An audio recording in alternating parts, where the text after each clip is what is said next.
ओम शांति। 3 जुलाई 2021 बाबा के आज के महावाक्य हैं। बाबा समझाते, मीठे बच्चे, अब तुम्हें नई दुनिया में चलना है। ये दुख के दिन पूरे हो रहे हैं, इसलिए पुरानी बीती हुई बातों को भूल जाओ। तो बाबा आज हमें याद दिला रहे हैं कि अब नई दुनिया आने ही वाली है और ये दुख के दिन अब पूरे होने वाले हैं, इसलिए बीती हुई बातों को, दुख भरी बातों को हमें भूलना है और केवल नई दुनिया को, बाबा को याद करना है। प्रश्न है, तुम कर्मयोगी बच्चों को कौन सा अभ्यास निरंतर करना चाहिए? बाबा समझाते, अभी अभी शरीर निर्वाह अर्थ देह में आए और अभी अभी देही अभिमानी। देह की स्मृति बिगड़ कर्म तो हो नहीं सकता, इसलिए अभ्यास करना है कि कर्म किया, देह अभिमानी बने, फिर देही अभिमानी बन जाओ। ऐसा अभ्यास तुम बच्चों के सिवाय दुनिया में कोई कर नहीं सकता। आने और जाने का अभ्यास, बाबा कहते, ये निरंतर चलता रहे। निमित्त मात्र हम नीचे आए, कर्म करें, कर्म को भी बाबा की याद में करें। भले देह में आएंगे तो देह के भान में भी थोड़ा तो आएंगे जब कर्म इंद्रियों को यूज़ करेंगे, लेकिन बाबा कहते जैसे ही कर्म संपन्न हो तो हम फिर से अशरीरी बन जाएं, देही अभिमानी हो, बाबा के पास वतन में चले जाएं। तो आने और जाने का अभ्यास करना है, वही कर्मयोगी बच्चे बन सकते हैं। गीत है, जाग सजनिया जाग, अब नवयुग आया रे। ओम शांति। रूहानी बाप कहते हैं, मीठे मीठे रूहों ने अथवा बच्चों ने ये गीत सुना, इसको कहा जाता है ज्ञान का गीत। ये गीत तो बहुत अच्छा है। तुम आत्माएं अब जाग गई हो, ड्रामा के राज को भी अभी तुम जान गए हो। भक्ति मार्ग का तो कौतुक देख लिया है, जो कुछ बीता वे तुम्हारी बुद्धि में है।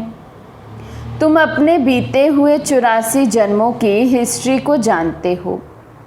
बाप ने 84 जन्मों की कहानी सुनाई है। ये है नई दुनिया के लिए नई बातें। बाप द्वारा तुम नई बातें सुनते हो। बाप बच्चों को धीरज देते हैं। क्या धीरज देते हैं बाबा हमें? कि बच्चे, अब ये दुख के दिन ख़त्म होने वाले हैं और सुख की दुनिया आने वाली है, इसलिए धीरज धरो और सुख की दुनिया में जाने की तैयारी करो, उसी की याद में खुश रहो। बच्चे, अब नई दुनिया में चलना है तो पुरानी बातों को भूल जाओ। बाबा कहते, जब तक पुरानी बातों को नहीं भूलेंगे, पुरानी बातें अर्थात बॉडी कॉन्शियसनेस भी पुरानी बात है। तो देह के भान को, देहधारियों को, वस्तु, व्यक्ति, वैभव, इस पुरानी दुनिया को जब तक नहीं भूलेंगे तब तक बाबा कहते फिर नई दुनिया में चलने की तैयारी भी नहीं कर पाएंगे और उस खुशी में भी नहीं रहेंगे। बाबा कहते अब नई दुनिया में चलना है, इसलिए पुरानी को भूलते जाओ। ये वेद शास्त्र जो भी भक्ति मार्ग की सामग्री है, ये सब खत्म होनी है। वहाँ भक्ति मार्ग का चिन्ह भी नहीं रहता, वहाँ तो भक्ति का फल मिल जाता है। भक्तों को बाप आकर फल देते हैं। सतयुग में, त्रेता युग में बाबा कहते हैं भक्ति का कोई चिन्ह भी नहीं रहता है, क्योंकि वहाँ हम भक्ति का फल प्रारब्ध के रूप में पा लेते हैं। बच्चों ने जाना बाप कैसे आकर भक्ति का फल देते हैं। जिसने सबसे जास्ती भक्ति की है उनको ज़रूर जास्ती फल मिलेगा। ज्ञान का पुरुषार्थ भी वे जास्ती करेगा। तुम जानते हो हम आत्माओं ने जास्ती भक्ति की है, ज़रूर ज्ञान में भी वे तीखे जाएंगे, तब इन लक्ष्मी नारायण जैसा ऊंच पद पाएंगे। अब ज्ञान और योग के लिए तुम्हारा पुरुषार्थ है। देही अभिमानी हो रहना है, फिर देहधारी भी होना है।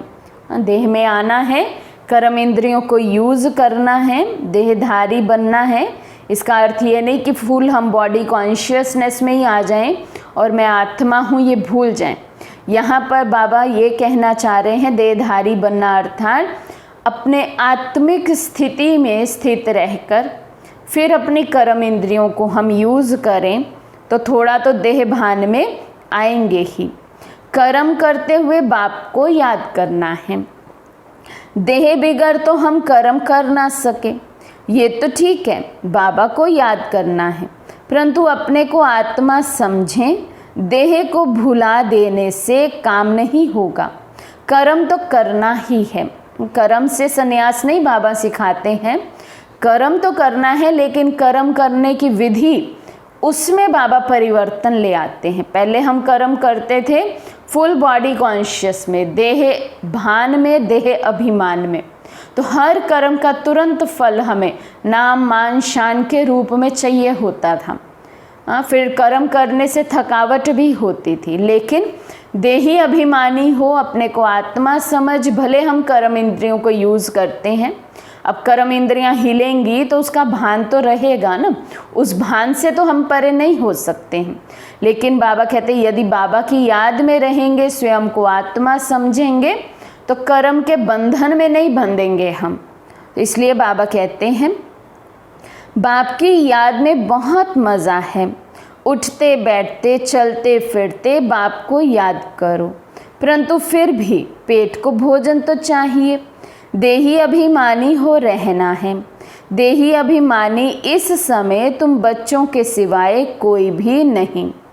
भल अपने को आत्मा भी समझें, परंतु परमात्मा का परिचय नहीं। दुनिया में आत्मा तो फिर भी शब्द यूज़ करते हैं और कहते भी हैं हम सब आत्मा हैं, या कह देते हमारे में आत्मा है, या ये भी कहते मेरी आत्मा। लेकिन परमात्मा कौन है, क्या है, उनका परिचय कोई नहीं जानते।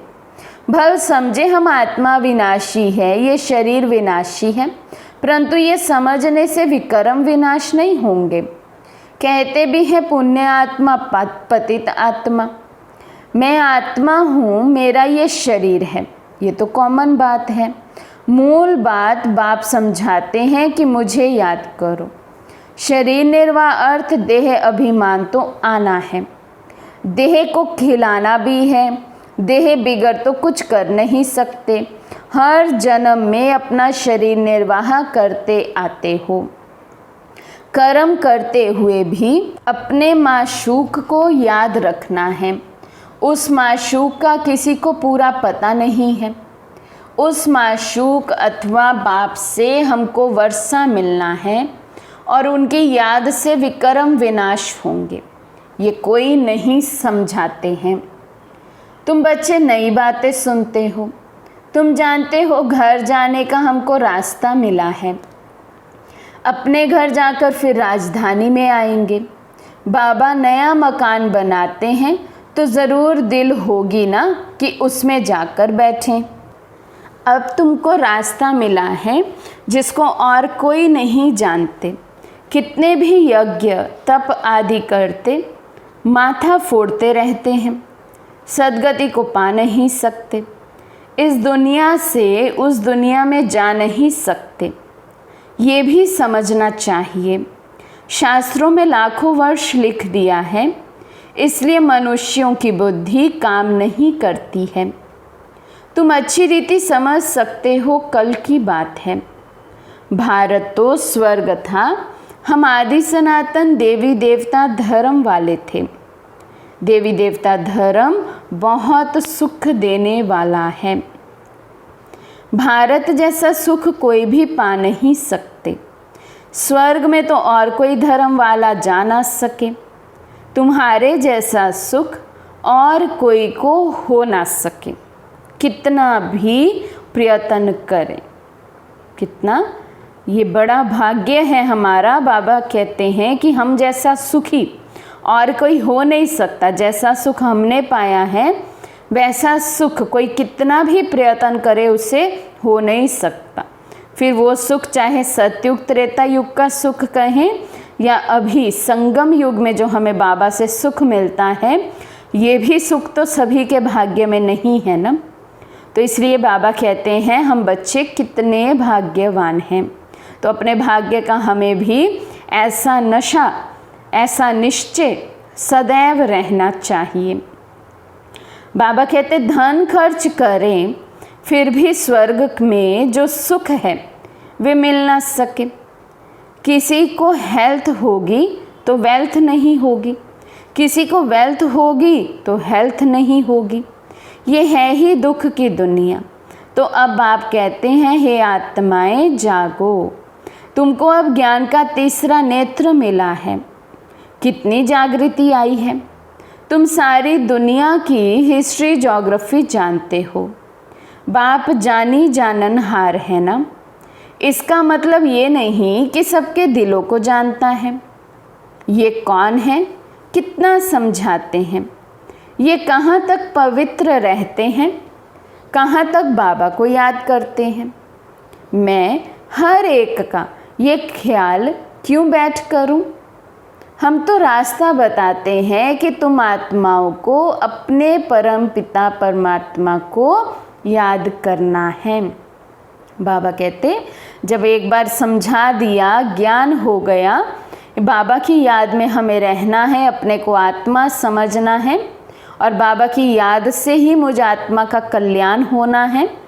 मेरे विक्रम विनाश होंगे, पापों का बोझा उतरेगा। तो बाबा कहते फिर मैं एक एक को बैठकर देखूंगा थोड़े कि ये कितना बाबा को याद करते हैं। ये ख्याल बाबा कहते मैं नहीं करूँगा। बाबा कहते इस सृष्टि चक्र को बुद्धि में रखना है। देही अभिमानी तो ज़रूर बनना है। देह अभिमानी बनने के कारण तुम्हारी ये दुर्गति हुई है। अब तुमको बाप को याद करना है। गृहस्थ व्यवहार में रहते कमल फूल समान बनना है। स्वदर्शन चक्रधारी भी तुम हो। देवताओं को तो शंख आदि नहीं है। ये ज्ञान शंख आदि तुम ब्राह्मणों को है। सिख लोग शंख बजाते हैं, बहुत बड़ा आवाज़ करते हैं। तुम भी ये ज्ञान बैठ देते हो तो बड़ी सभा में लाउड स्पीकर लगाते हो। तुमको यहाँ लाउड स्पीकर लगाने की दरकार नहीं। टीचर पढ़ाएंगे तो लाउड स्पीकर लगाएंगे क्या? जब बाबा के सम्मुख बैठे, क्योंकि उस समय तो बहुत थोड़े से बच्चे होते थे, तो ऐसे बैठते थे जैसे परिवार, एक छोटा सा परिवार कैसे साथ साथ होकर बैठता है। तब की बाबा बात कर रहे हैं कि वहाँ जब बाबा की मुरली चलती थी तो लाउड स्पीकर अर्थात माइक आदि लगाने की ज़रूरत नहीं है। टीचर भी होगा, छोटी सी क्लास होगी तो माइक आदि पर तो नहीं पढ़ाएंगे ना। तो यहाँ तो सिर्फ शिव बाबा को याद करना है तो विक्रम विनाश होंगे। मैं सर्वशक्तिमान हूँ ना। तुम लाउड स्पीकर लगाते हो कि आवाज़ दूर तक सुनने में आए। वे भी आगे चल काम में आएगा, क्योंकि आगे बाबा तो आदि मध्य अंत जानते हैं ना। तो बाबा को तो पता है ये क्लास बड़ा होने वाला है, परिवार बड़ा होने वाला है, आगे चल ये सब साधन प्रयोग में आएंगे। ये उसी समय बाबा ने बता दिया। तुमको सुनाना ये है कि मौत सामने है, अभी सबको वापस जाना है। महाभारत लड़ाई भी सामने खड़ी है। गीता में भी लिखा हुआ है कि महाभारत लड़ाई लगी, विनाश हुआ। अच्छा, फिर क्या हुआ? पांडव भी गल मरे। तो बाबा कहते इतनी बड़ी महाभारत लड़ाई दिखा दी, फिर उसका रिजल्ट क्या निकाला? हाँ, जो भी लड़े सब खत्म हो गए, पांडव बचे, उनको भी बाद में कह दिया कि वे भी पहाड़ों पर जाकर गल मरे। तो इतनी बड़ी लड़ाई का फिर फ़ायदा क्या? बाप समझाते पहले अगर विनाश हो जाए फिर तो भारत खंड भी खाली हो जाए। भारत तो अविनाशी खंड है, खाली तो होता नहीं। तुम जानते हो पढ़ ले तो होती नहीं। बाबा अविनाशी है तो उनका बर्थ प्लेस भी अविनाशी है। बच्चों को खुशी रहनी चाहिए। बाबा सर्व का सद्गति दाता, सुख शांति करता है। जो भी आते हैं कहते हैं शांति चाहिए। आत्मा को इतनी शांति क्यों याद आती है? बाबा कहते भले कोई ज्ञान में हो या नहीं हो, हर एक आत्मा या पहले जब भी जो भी बाबा के घर में आते हैं, किस लिए आते हैं? शांति की प्राप्ति के लिए। तो बाबा कहते आत्मा को इतनी शांति क्यों याद आती है?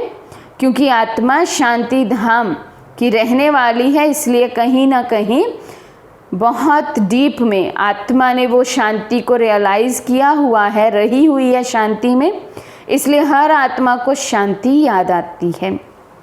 बाबा कहते शांति धाम आत्माओं का घर है ना, घर किसको याद नहीं रहेगा? तो बाबा कहते हर आत्मा का घर शांति धाम है, तो घर ना याद रहे ऐसा तो कभी हो नहीं सकता, इसलिए हर आत्मा शांति की तलाश में है। विलायत में कोई मरता है तो चाहते हैं इनको अपनी जन्मभूमि में ले जाएं।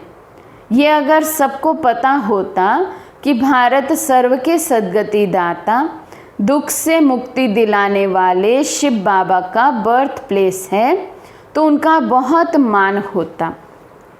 एक ही शिव के ऊपर आकर फूल चढ़ाएं।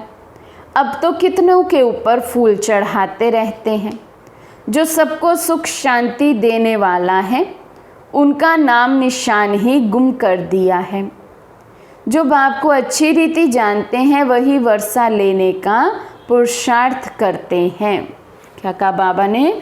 जो अच्छी रीति जानते हैं बाबा को, जिन्होंने अच्छी रीति बुद्धि में समझा है कि बाबा कौन है, कैसे बाबा के साथ मुझे सर्व संबंध निभाने हैं, बाबा कहते वही बच्चे अच्छा पुरुषार्थ करते हैं। वही बच्चों के अंदर में ये नशा रहता है, हमें बाबा से पूरा वर्षा लेना है। मेरा नाम ही है दुख हरता सुख करता। दुख से लिबरेट करके क्या करेंगे? तुम जानते हो शांति धाम में शांति रहती है, सुख धाम में सुख है। शांति धाम की जगह अलग, सुख धाम की जगह अलग है। ये तो है ही दुख धाम। सबको इस समय दुख ही दुख है। अभी तुम जानते हो हम ऐसे सुख में जाते हैं जहाँ 21 जन्म कोई प्रकार का दुख नहीं रहेगा। नाम ही है सुख धाम। कितना मीठा नाम है। बाप कहते तुमको कोई तकलीफ नहीं देता हूँ, सिर्फ बाप को और वर्षे को याद करना है। बाबा कहते इतनी सुख की दुनिया में तुम बच्चों को भेज देता हूँ, फिर 21 जन्म कोई भी प्रकार का दुख नहीं होगा, केवल और केवल सुख ही होगा। बाबा कहते उस दुनिया में जाने के लिए भी आपको कोई तकलीफ़ नहीं देता हूँ, कोई हठ योग नहीं सिखाता हूँ, सिर्फ क्या कहता हूँ, मुझ बाप को याद करो और वर्षे को याद करो। अपने को आत्मा समझना है। ये ज्ञान तुमको बाबा सिखला रहे हैं। सतयुग में आत्मा का ज्ञान है। हम आत्मा ये शरीर छोड़ दूसरा जन्म लेंगे। इसको आत्म अभिमानी कहा जाता है। ये है रूहानी नॉलेज जो और कोई दे ना सके। रूह को रूहानी बाप आकर नॉलेज देते हैं। हर 5000 वर्ष बाद देते हैं। मनुष्य तो बिल्कुल ही घोर अंधियारे में है। अब तुमको रोशनी मिली है। तुम अज्ञान नींद से जागे हो। सभी सजनियों का साजन है एक बाप। बाप कहते हैं मैं तुम्हारा बाप भी हूँ, साजन भी हूँ, गुरुओं का गुरु भी हूँ, सुप्रीम टीचर भी हूँ, सर्व गुरुओं का सद्गति दाता एक ही सतगुरु है। कहते हैं बच्चे मैं सर्व की सद्गति करता हूँ। गति के बाद सद्गति होती है। पहले परम धाम में जाएंगे, फिर परम धाम से सुख धाम में आएंगे। गति के बाद हम बच्चों की सद्गति होती है। बाप ने समझाया है हर एक की आत्मा को वापस जाना है। आत्मा ही सतो प्रधान, सतो रजो तमो बनती है। कोई कोई का बहुत थोड़ा पाठ है, आए और गए, जैसे मच्छरों मुआफिक जन्मे और मरे। कई आत्माओं का बाबा कहते हैं अंत समय में बहुत थोड़ा सा पाठ है, बस जन्म लेंगे और फिर वापस चले जाएंगे। लेकिन वो 1-2 सेकंड या मिनट का भी यदि वो जन्म होगा तो उसमें भी आत्मा अपनी प्योरेस्ट फॉर्म से लेकर अपने नंबर अनुसार सतो प्रधान अपनी अवस्था से लेकर तमो प्रधान अवस्था तक का अनुभव करेगी। जैसे जो हमने 84 जन्मों में सुख और दुख भोगा है, वो आत्मा 1-2 मिनट 1-2 सेकंड में ही वो सब भोगेगी। तो कितना वो दर्द वाला पाठ होगा। तो बाबा कहते कैसा है, ना ही उस पाठ की कोई वैल्यू है, जैसे मच्छरों की तरह हैं, जन्मे और मरे, तो कोई वैल्यू नहीं है उन पार्ट्स की। इसलिए बाबा कहते हैं ऐसे तो बाप से वर्षा नहीं लेते हैं। जो ऐसी आत्माएं होंगी वे तो बाबा से वर्षा नहीं लेंगी। बाप से वर्षा लिया जाता है पवित्रता सुख शांति का। बाप तुम आत्माओं को समझाते हैं। बाप तो है निराकार, वे भी इस मुख से आकर समझाते हैं। शिव बाबा के मंदिर भी बहुत ऊंच ऊंच बनाते हैं। कितना दूर दूर जाते हैं तीर्थों पर, मेले पर। ऊपर में कोई ज्ञान अमृत पीने का रखा है क्या? कितना खर्चा करते हैं।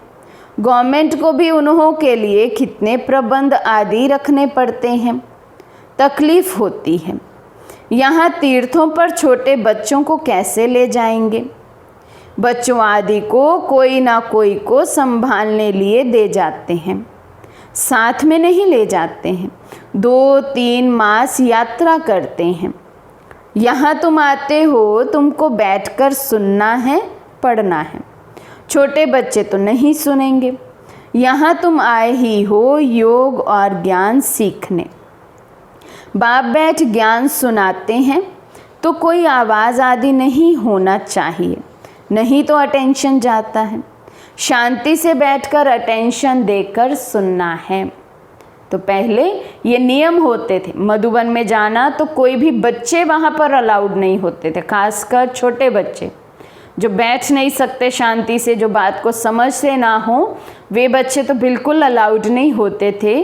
क्योंकि बाबा को ये अच्छा नहीं लगता था कि ज्ञान की क्लास चल रही हो, मुरली चल रही हो और कोई भी तरह की आवाज़ हो, कोई सुस्ती फैलाए, वो भी बाबा को पसंद नहीं था, उबासी ले, वो भी बाबा को पसंद नहीं था। तो बाबा ऐसे बच्चों को भी क्लास से बाहर भेज देते थे कि वातावरण खराब होता है। इसलिए बाबा कहते कोई आवाज़ नहीं होनी चाहिए, नहीं तो फिर अटेंशन जाता है। तो सभी आत्माओं का, औरों का भी संकल्प चलता है, तो जिसकी वजह से संकल्प चला फिर उस आत्मा पर भी बोझ आता है। इसलिए बाबा कहते हैं शांति से बैठकर अटेंशन देकर सुनना है। योग तो बहुत सहज है, कुछ भी काम करते रहो, बुद्धि का योग वहाँ लगा रहे। जब ज्ञान सुनने सुनाने की बात है, मुरली की बात है, क्लास की बात है, विशेष बाबा कहते अटेंशन देकर सुनना है, शांति से बैठना है, युक्ति युक्त बैठना है, यथार्थ रीति विधि से बैठना है, जो विधि बाबा ने मुरली क्लास के लिए कही है।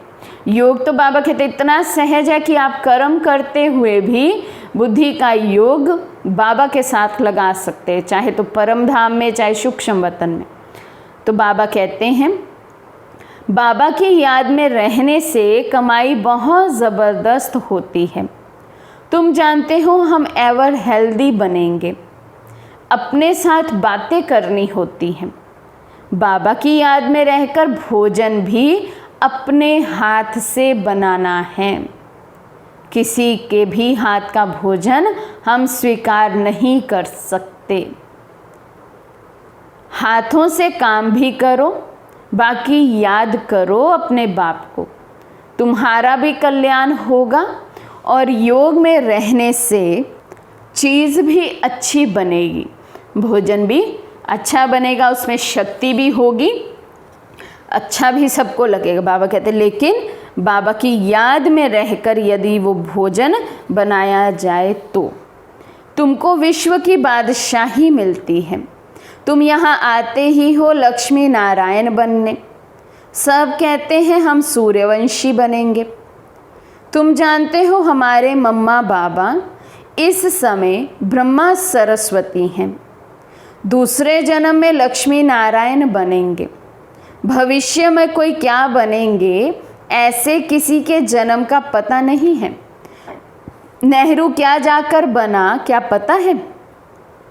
अच्छा कुछ दान किया होगा तो यहाँ अच्छे कुल में जन्म लेंगे।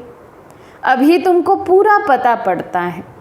अभी इनका नाम है आदिदेव ब्रह्मा, आदि देवी सरस्वती, वही फिर स्वर्ग के मालिक बनेंगे।